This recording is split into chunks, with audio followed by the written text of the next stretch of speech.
Sports for Real with Coach Hall. I've been thinking a lot about the edreed situation and thinking back to how it ties to Coach Prime and his Jackson State situation. I wanted to do this live so I can have some interaction with some people and see what they think about it.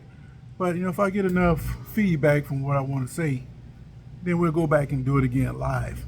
But I want to make a connection timeline-wise, going back to like August, September, when Coach Prime was in his height of building the Jackson State program, where everything was running well for him and all the media attention was coming to him.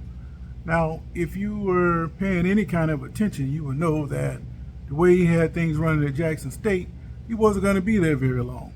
I had correctly predicted that he wasn't going to be there long well before things happened. Not because I didn't think he was going to be a success, but I think he had other motives other than being, where the program was at that particular time. I thought all along that he was really doing this to advance his sons. Just because you got a household name, that doesn't guarantee you that your sons are going to have the same opportunity when they go off to college. Take Jerry Wright's son, for instance. He went to Colorado several years before all this thing took off. He didn't do so well at Colorado. So just because you have a well-known father doesn't guarantee you success. So I think that Dion, his motive was to make sure his sons got the opportunity to prove all they can do at the highest level.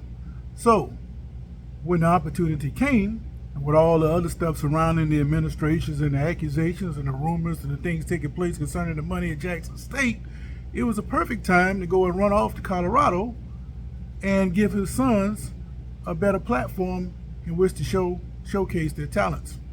So a lot of people, they were not happy with the situation. We already talked about that before, so there's no reason to go into everything step by step. But in the midst of all of that, Prime must have had some kind of conversation with Ed Reed, because it came out later that Ed Reed was actually offered the job at Jackson State to replace Coach Prime. It would have been a smooth transition. You got two defensive backs with larger-than-life personalities, Hall of Famers. Hey, the program probably wouldn't have skipped a beat. Yes, the coaching staff would look a little different, but it wouldn't have changed a whole lot. But for whatever reason, whatever Prime told him, he decided not to take that job. He also didn't take the Grambling job. So that leads us up to Bethune-Cookman. I don't know what it was about Cookman that made Ed Reed want to accept that position. Now, if it was me, I'm thinking that maybe he didn't want to go to Jackson State to follow Prime and whatever success he had, people were going to attribute that to Prime. So why not go somewhere where he can build his own name and not be attached to what Sanders was doing at Jackson State? So lo and behold, I felt all along, like most people, that Ed Reed was going to be a good fit.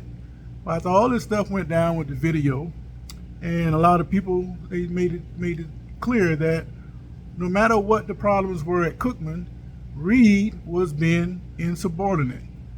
I made the video about the 48 laws of power where you don't outshine the master.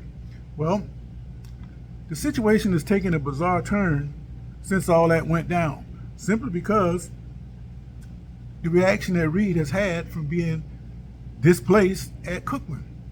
And I attribute that to another one of the 48 laws of power. If you know law number 19, it says know who you're dealing with. And the type of personality he has, his pride and his name has been dragged through the mud, so he is going to respond in whatever fashion it takes to get back his name. A lot of people can't understand that, but I understand that clearly. Now, the thing with Shannon Sharpe, that is taking on a bizarre turn.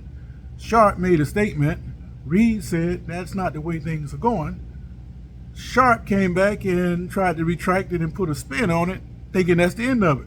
Well, again, the 48 laws of power, law number 19, who you dealing with. Reed seems to have a personality where he overacts and or is insulted by the smallest of slights. And he's going to strike back at whatever it takes to correct that wrong. So while Sharpe thinks that he has gotten rid of the situation by putting out a statement, that's not going to be that easy. And Reed said, man, you need to talk to me. So at some point, Sharp is going to run across Reed, and it's going to go down right wherever it goes. It's not going to be like that situation Sharp is going through with the basketball players where he's arguing with them at the court in L.A. It's not going to go down like that. You're going to have to deal with Reed man to man, and they're going to have to get some kind of resolution. But as far as Reed goes, I think Reed's going to end up somewhere coaching. Once he calms down and say forget Cookman. Regardless of whether they were right or wrong, they're never going to admit it. And because of that, he's never going to get another opportunity to go back to Cookman. So forget about Cookman. Move on. But he's going to surface somewhere and he's going to do good things.